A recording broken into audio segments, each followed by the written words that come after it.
musambofa makanyeberwa kule. Ukanzwa uyo munyoka yemabhunu anoti he kana asinga kana zvimwe zvinhu zvavanotaura vanhu ndozvokutoti kana usingataura zvisinganzwisiki zviri nani atore kuzorora anyarara. Iye ndiye anotaura zvinomusoro, ndiye anotaura zvinomusoro. Waakanga anaye achifonerwa ende proof yacho ndiani? Nokuti vanhu veZANU PF baba kuleni vanotofonerana vachitoudzana kuti shamwarika tokupa tende.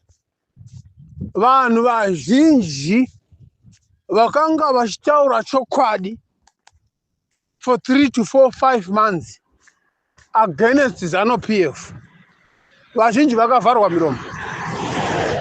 Sezvawakati izvi izvezvizvi vanotokutadza kuti vanokubatira papi, because vazhinji vacho varime imomo ndeveZANU PF. Ivava vakuita ma4 front runner vakuinda kumberi ivava maZANU PF.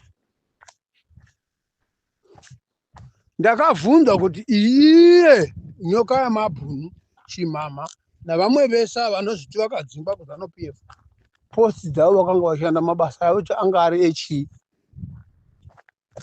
anga ari echii vari kuZANU PF zvavanoti vakadzingwa.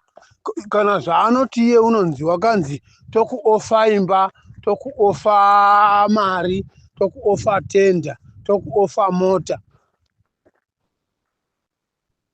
unonyepa.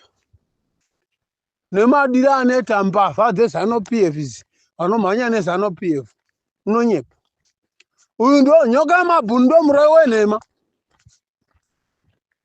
It's a big liar. Kuda kutora vanhu kuita mapofu, ivo vanoona kuita vanoona. Muri mbwa dzavanhu varume.